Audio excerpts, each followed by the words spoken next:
The ground at Holtzwehr on the 26th of January, 1945, was frozen solid. Not cold enough to crunch underfoot, cold enough that an entrenching tool struck the earth and bounced back as though it had hit concrete. The men of Company B, 15th Infantry Regiment, 3rd Infantry Division, had spent the night before trying to dig in along the tree line at the edge of the Bois de Riedwehr, and had found nothing soft. They slept in shallow scrapes with their coats on, their weapons across their chests, and they woke to the same gray, overcast sky that had sat over Alsace for 3 weeks without breaking. They could see the village of Holtzwehr from their positions, the church steeple, the rooftops, the road leading out, straight and exposed, across open farm ground between the wood and the village, maybe 600 yards of it, white with packed snow, marked by the track lines of armored vehicles that had come and gone the days before. Second Lieutenant Audie Leon Murphy was 19 years old. He had been commanding Company B for a week. The previous officers were casualties. Of the 120 men who had entered the Bois de Riedwehr on the 24th, fewer than 50 were fit to hold a rifle line by dawn on the 26th. The rest had been wounded, evacuated, or were somewhere in the frozen trees the regiment had not yet accounted for. Murphy was 5'5", 148 pounds on a good day, born on a sharecropper's farm in Hunt County, Texas, the 7th of 12 children. He had tried to enlist in the Marines at 17 and been turned away for being underweight. The Army had taken him. He had fought in North Africa, Sicily, Italy, and southern France, collecting a Distinguished Service Cross, 2 Silver Stars, 2 Bronze Stars, and 2 wounds. He had been offered a transfer to a rear area assignment 3 times. Each time he had declined. If this story is pulling you in, take a second to hit the like button and subscribe, and drop a comment telling me where in the world you're watching from. It means a great deal to know who's listening. What had brought Company B to that frozen field edge was a sequence of failures that began 2 days earlier. On the 23rd of January, the 30th Infantry Regiment, Murphy's own division, a different regiment, had advanced through the Bois de Riedwehr and reached the outskirts of Holtzwehr and the adjacent village of Riedwehr. They came under attack from the German 708th Volksgrenadier Division and elements of the 280th Assault Gun Battalion. The bridge at Maison Rouge that was supposed to carry American tanks forward had collapsed under the weight of the first vehicle that tried to cross it. The 30th Infantry was infantry without armor and open ground in front of fortified villages, and the Germans had hit them in the afternoon.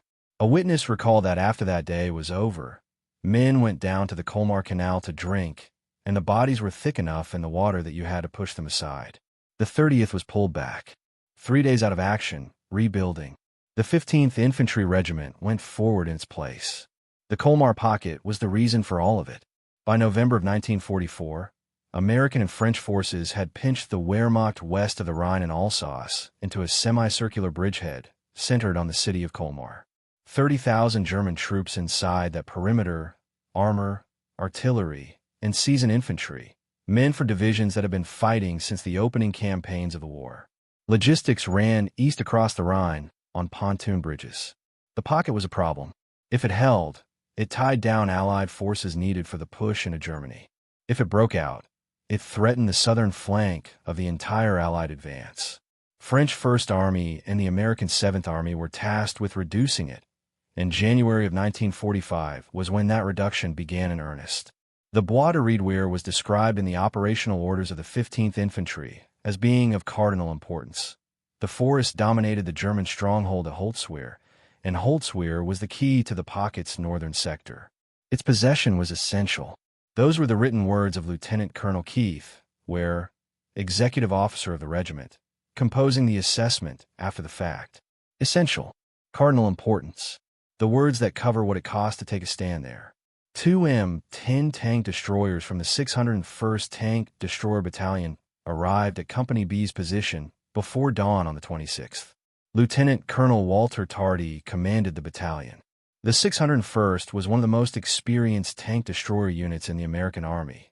It had fought in North Africa, landed at Anzio, come ashore in southern France with Operation Dragoon, and by January of 1945 had destroyed enough armor across 3 theaters that the unit had been awarded 2 Presidential Unit citations. 2 of its M10s were now assigned to Murphy's depleted company. An M10 was a tank destroyer, not a tank. The distinction matters. Built on a Sherman chassis, it carried a 3-inch gun capable of defeating most German armor at combat ranges, but it sat in an open-top turret with thin side and rear armor, designed to fight by maneuver and concealment, not by absorbing hits. The idea behind American tank destroyer doctrine was aggressive flanking action. Hunt the enemy armor, strike from unexpected angles, do not stand and trade rounds. Murphy positioned one M10 on the right flank, tied in with 5 armored vehicles from the 3rd Reconnaissance Troop.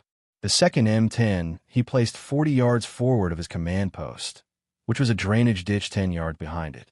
The field phone ran back 1 mile to battalion headquarters. Company A was somewhere to his left, a loose connection across frozen ground. Between Murphy and the village of Holtzwehr lay 600 yards of open field. At 1400 hours, the artillery barrage began from the German side. Murphy was at his forward command post, the drainage ditch, when he heard it. He described it in his own words later.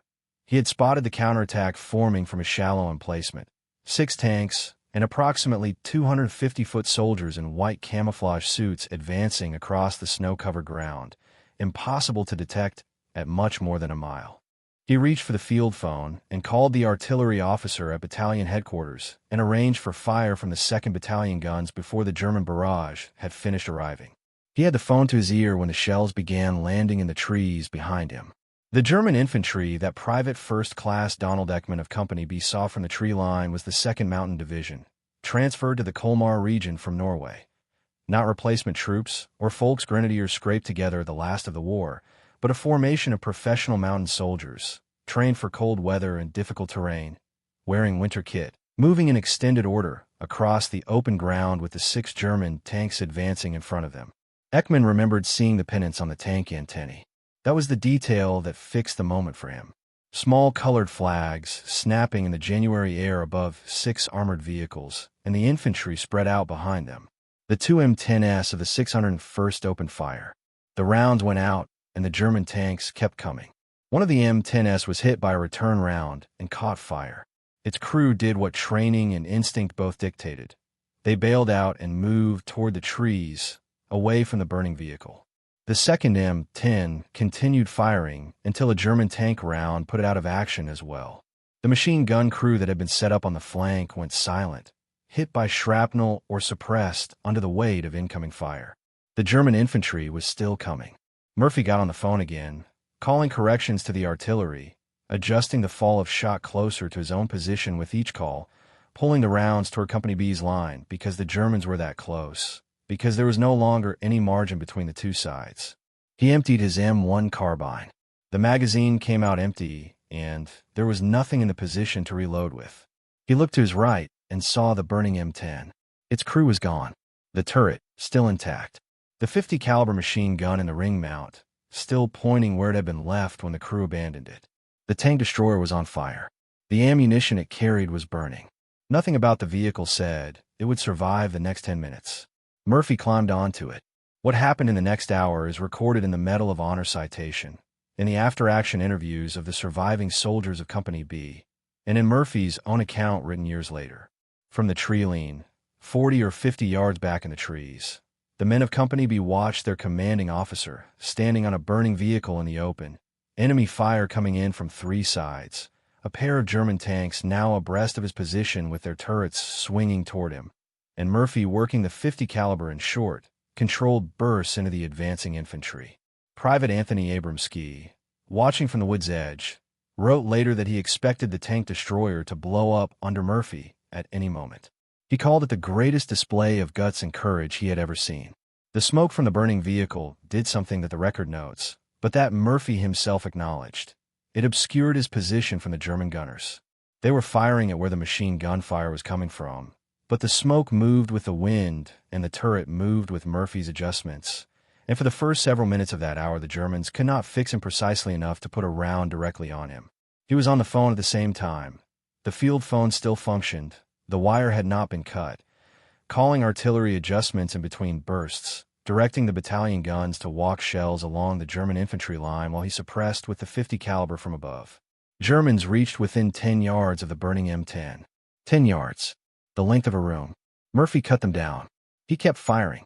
The German infantry attack lost its momentum. The 6 tanks, without the infantry to suppress American positions and protect their flanks, began pulling back. He was alone on that steel for approximately an hour. A round caught him in the leg.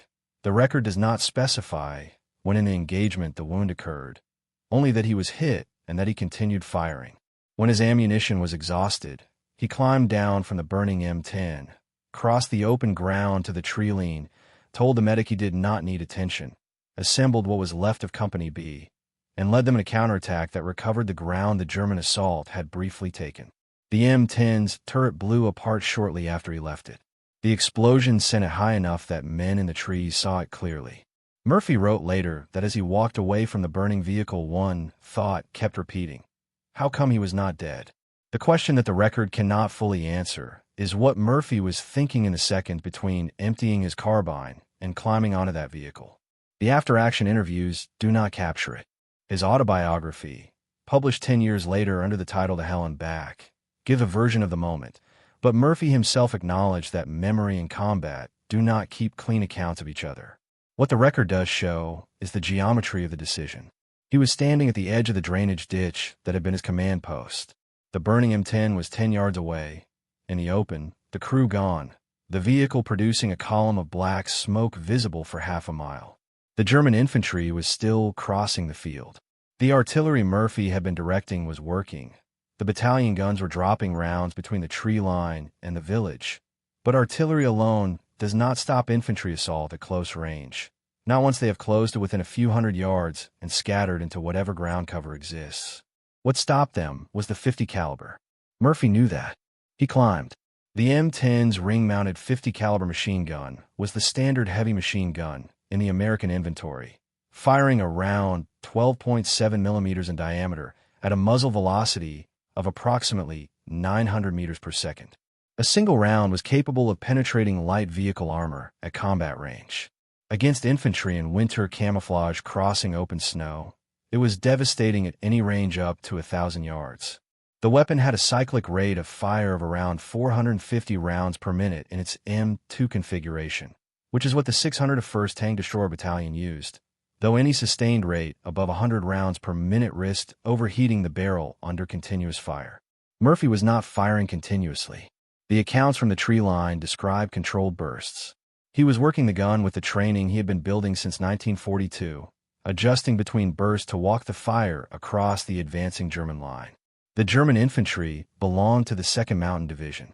What that designation meant in practical terms in January of 1945 was this: a formation of soldiers who had spent years in Norway, acclimatized to cold, trained in terrain movement, equipped with white camouflage overalls, and transferred to the Colmar front in the final weeks before the pocket collapsed.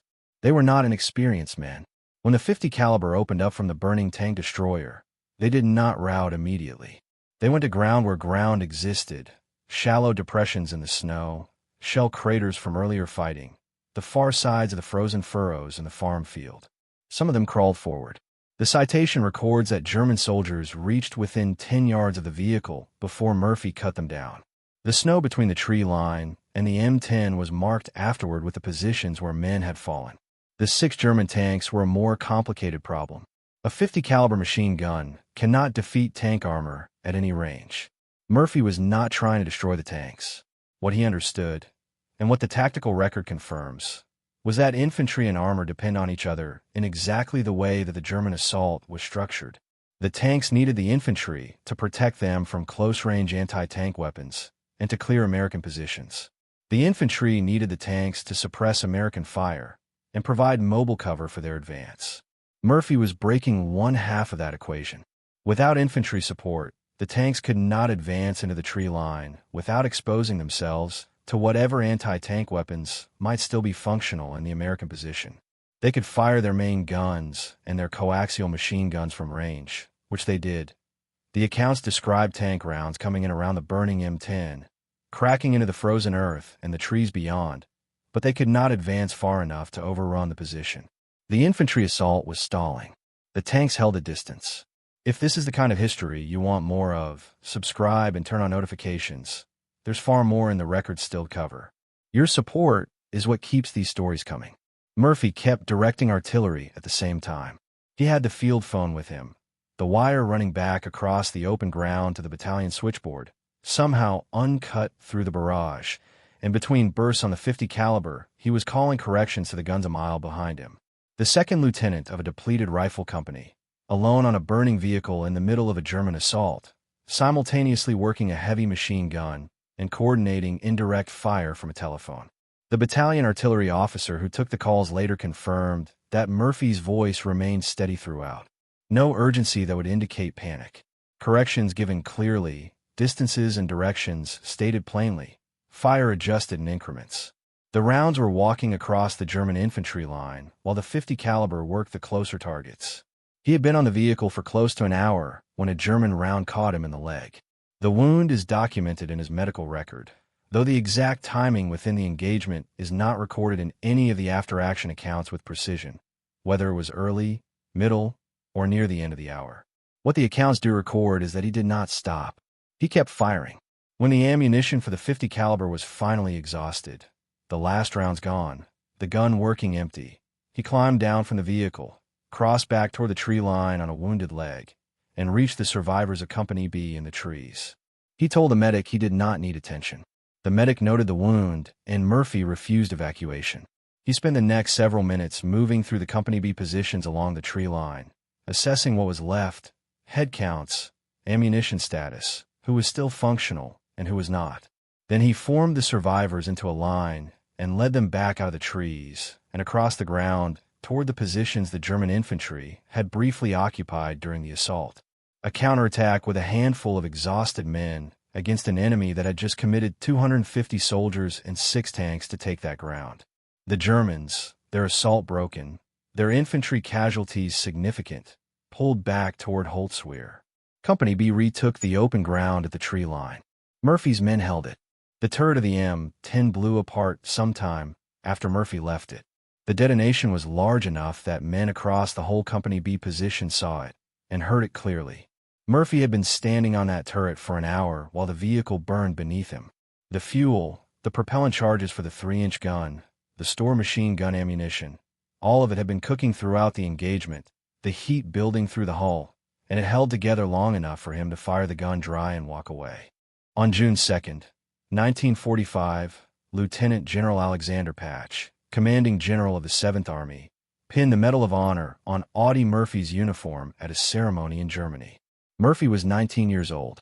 He had received every combat decoration the United States Army offered: the Distinguished Service Cross, 2 Silver Stars, the Legion of Merit, 2 Bronze Stars with Valor Device, 3 Purple Hearts, and now the highest award the country could give. He was the most decorated American soldier of the Second World War. He stood at the ceremony in his dress uniform and accepted the medal and said very little. That was his way. The men who served with him in Company B noted it throughout the war. Murphy did not talk much about what he did. He did what the situation required, and he moved on to the next situation. The Colmar Pocket collapsed on February 9, 1945. The last German forces evacuated across the Rhine under Allied artillery fire. The bridgehead that had tied down 2 Allied armies through a brutal Alsatian winter was gone. Holtzwihr was captured by the reinforced 30th Infantry Regiment on January 27, one day after Murphy's stand at the tree line. The village that 6 German tanks and 250 mountain troops had tried to keep access to cost the 3rd Infantry Division weeks of casualties and left the frozen fields between the Bois de Riedwehr and the Rhine road marked with the graves of men on both sides. The reduction of the Colmar Pocket is rarely taught in the same detail as the Bulge or the Rhine crossings. The men who fought have mostly been absorbed into the general category of the Western Front campaign. Their specific actions noted in divisional histories that few people outside of regimental associations have ever read. Murphy went home in the summer of 1945. He was 20 years old. He returned to Farmersville, Texas, to a family that was scattered and a farm that no longer existed in the form he had left it. He had been away since 1942. 3 years of North Africa, Sicily, Italy, and France, and now he was back in a country that wanted to celebrate him and a mind that could not find rest. James Cagney saw his face on the cover of Life magazine in the autumn of 1945 and invited him to Hollywood. Murphy went. He made more than 40 films over the following 2 decades, including a 1955 Universal picture called The Hell and Back, in which he played himself, a casting choice that no one questioned, because no actor available could have been more convincing in the role. The film was Universal's highest-grossing release up to that point in the studio's history. The PTSD was there from the beginning, though the term did not exist. Murphy slept with a loaded pistol under his pillow for years. He described waking in the night, unable to separate the room around him from the fields outside Holtzwihr, the sound of a car backfiring on a Los Angeles street indistinguishable in those first seconds of consciousness from a German tank round. He spoke publicly about it in a way that very few veterans of his generation did, and he advocated for treatment and recognition of combat stress in the years before his death. That record, the public acknowledgement of what the war had done to him, is part of the account of Holtzwihr as much as the after-action report. The cost of that hour on the burning tank destroyer did not end when he climbed down from it. He died on May 28, 1971, 45 years old, in a plane crash in the mountains near Roanoke, Virginia. He was buried at Arlington National Cemetery with full military honors. His grave is the second most visited in the cemetery, after John F. Kennedy's. There is no large monument over it. A standard military headstone, flat to the ground, the name and the dates and the unit. The same stone used for any soldier buried there. Murphy had requested it that way. The Bois de Reedweir still stands. The forest outside Holtzwihr is still there, the tree line running along the same ground where Company B dug their shallow scrapes in frozen earth in January of 1945. The farm fields between the wood and the village are planted in summer and empty in winter. The same open ground that 250 German mountain soldiers crossed in white camouflage suits on a January afternoon, while 6 tank pennants snapped in the cold air. There is a memorial in the area to the 3rd Infantry Division and to the actions of the Colmar campaign. Most visitors to Alsace are not looking for it. What the record shows, across the Medal of Honor citation, the after-action interviews, the regimental history of the 15th Infantry, the unit history of the 601st Tank Destroyer Battalion, and Murphy's own written account, is a consistent set of facts with no significant contradictions between sources.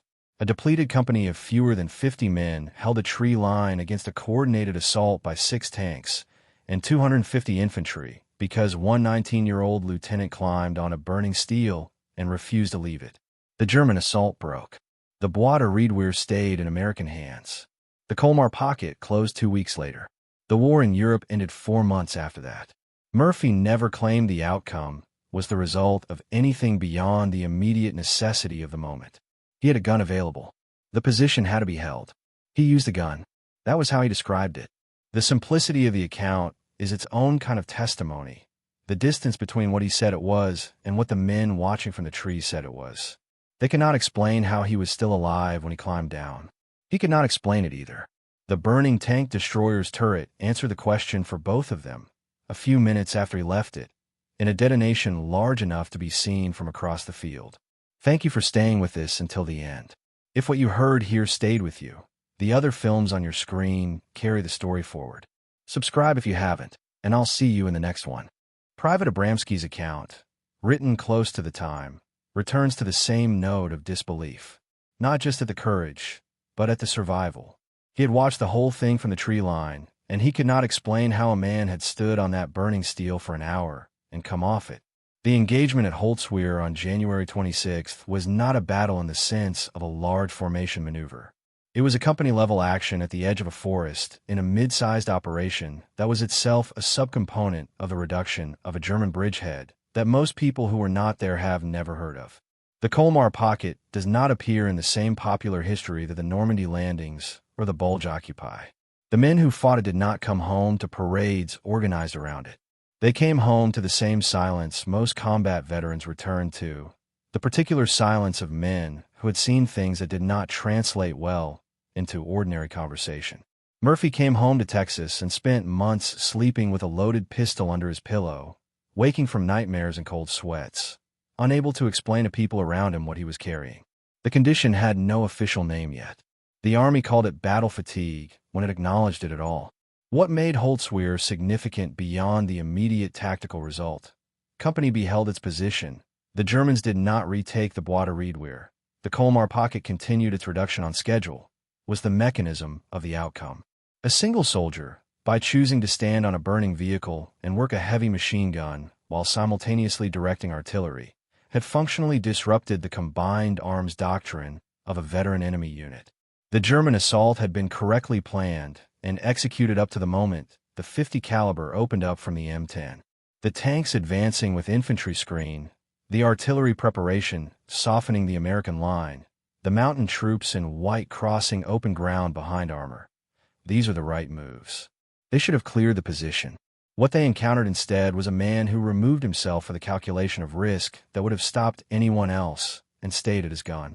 The after-action reports of the 3rd Infantry Division cite Holtzwehr as a successful defensive action. They record Murphy's conduct in a language that military reports use when the language available cannot quite carry the weight of what happened. Extraordinary heroism, indomitable courage, refusal to yield ground. These are the phrases that appear in the citations and the regimental histories. They are accurate. They are also inadequate. The men who are in the trees watching know the difference.